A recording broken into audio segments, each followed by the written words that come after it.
Bonjour à tous, c'est Présentation de Comics et aujourd'hui on se retrouve pour une nouvelle émission, l'émission numéro 15, oui, l'émission numéro 15, et aujourd'hui on se retrouve pour un comics que j'ai acheté en kiosque, ouais, parce que je vais parler un peu de comics en kiosque, c'est Marvel Icon. Alors Marvel Icon, donc ça regroupe plusieurs séries on va dire. Là-dedans il y a du Iron Man, du The New Avenger, et du FF. Donc FF, c'est pas Final Fantasy, non, non, c'est la Fondation du Futur, donc je vais vous en parler très prochainement. Donc c'est le numéro 12B, parce que c'est la couverture B, parce qu'il y avait une couverture A aussi qu'on pouvait avoir. Mais si celle-là est cool, et c'est 4,70 €. Alors pour du bon comics comme ça que je vais vous montrer, ça vaut le coup. Je vais juste parler d'une chose, derrière il y a ceci. Et oui, en kiosque, là on a la pub de Green Lantern sur tous les derrière des comics. Et voilà, donc si vous avez 20 € à mettre dans un film, je vous conseille Green Lantern en tant que film de super-héros, pas en tant que film comics on va dire. Voilà. Donc c'est le numéro 2 janvier 2012, on est en janvier 2012, c'est parfait. Et on va présenter déjà les choses. Donc là, la première histoire qu'on a, c'est l'histoire de Iron Man. Donc déjà, on ouvre le livre, on voit différentes choses qui se passent en fait. Et là, on voit Paris.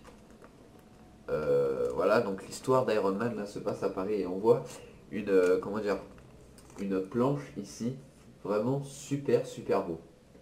Vraiment avec le soleil qui est ici, la gargouille grise qui est là, c'est vraiment super beau. Après donc Iron Man, enfin c'est pas le soleil, qu'est-ce que je dis moi, c'est comme une météorite qui s'écrase sur Paris. Et là, Iron Man va voir ce qui se passe de New York. Parce que la combinaison d'Iron Man, comme vous pouvez voir, elle est un peu plus futuriste que dans les films. Parce que là, Iron Man a une nouvelle, on va dire, technologie, tout ça. Et il arrive à Paris, et qu'est-ce qu'il voit? Tous les gens euh, se sont transformés en pierre, tout simplement. Et donc, il va essayer de battre ce monstre énorme qui ressemble à une grosse gargouille en pierre. Alors, pour avoir la fin de l'histoire, il faut. Alors, je vous remonte à Iron Man vite fait du futur. Il faut lire. Attendez, j'y arrive, hein. J'y arrive. Voilà, il faut lire Invincible Iron Man Fear Itself. Voilà, pour lire la fin de l'aventure. Parce que là, en fait, il part chercher d'autres Avengers pour pouvoir aider Paris, entre guillemets. Là, on tombe sur New Avenger. Donc, New Avenger, c'est un trait de dessin vraiment particulier. Attendez, je vais essayer de vous montrer une planche, voilà, comme là. C'est vraiment particulier, je sais pas. Enfin, je sais qu'il l'a dessiné, oui, c'est marqué à la fin, c'est. Attendez, je vais vous dire ça tout de suite.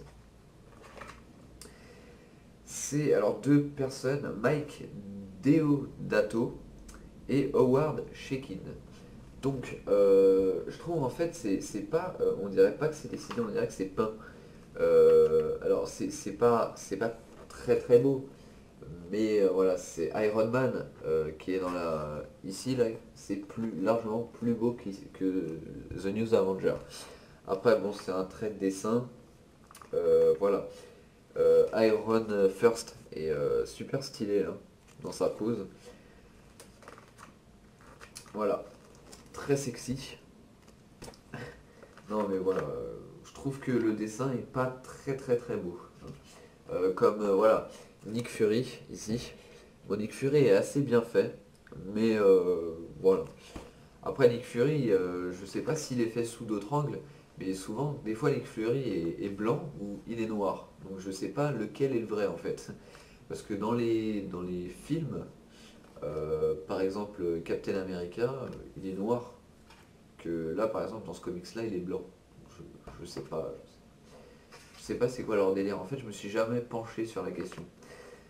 Et après on tombe sur la FF.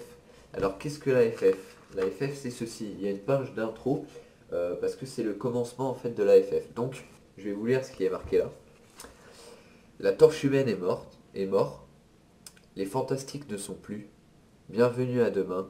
Bienvenue à la fondation du futur. Avec une assez belle page.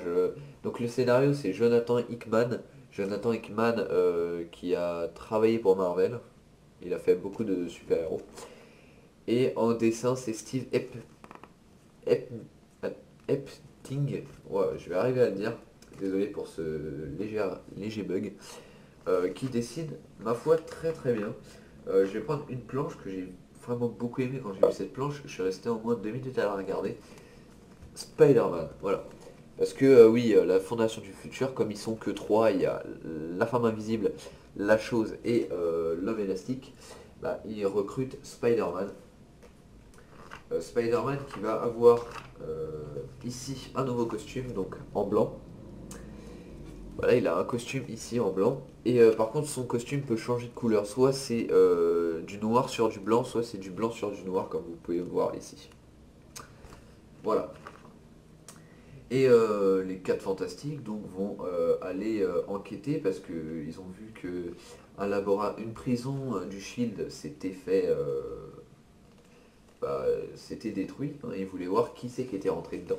Donc là on voit la chose qui descend avec Spider-Man. La chose, j'ai pas très très bien aimé son costume, même si bon il peut porter que des trucs comme ça parce que bon, il est quand même assez costaud. En fait les méchants qu'on voit ici sont en train de délivrer, on va dire, Wizard, ou le sorcier, qui est ici. Un sorcier vraiment très puissant, et qui s'empresse de partir, hein, parce qu'il n'a pas envie d'affronter les 4 fantastiques pour l'instant. Enfin, les FF, on va appeler ça comme ça. Pourquoi aussi les FF? Parce qu'en fait, Red Richards se sentait un peu comme Charles Xavier, et voulait voilà, fonder une petite famille de super-héros, on va dire, hein, assez... voilà, assez... Alors, Red Richards a eu 2 enfants, un garçon qu'on peut voir là, avec Susan Storm, et une fille qu'on peut voir là. Et là, c'est le père de Red Richards. Et je suis d'accord pour ça, mais j'ai une question. Pourquoi Docteur Fatalis est à côté des 4 Fantastiques et tranquille? La fille dit, tu entends, oncle Fatalis, bienvenue au club. Ok. Depuis quand les 4 Fantastiques sont amis avec Docteur Fatalis? Donc il faut m'expliquer ça dans les commentaires parce que là j'ai vraiment pas très bien capté. Voilà. Donc je vous dis à la prochaine pour une nouvelle présentation de comics. Là je vais en faire plusieurs à la suite parce que je suis assez chaud.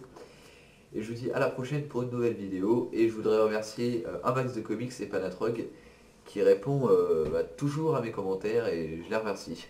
À la prochaine.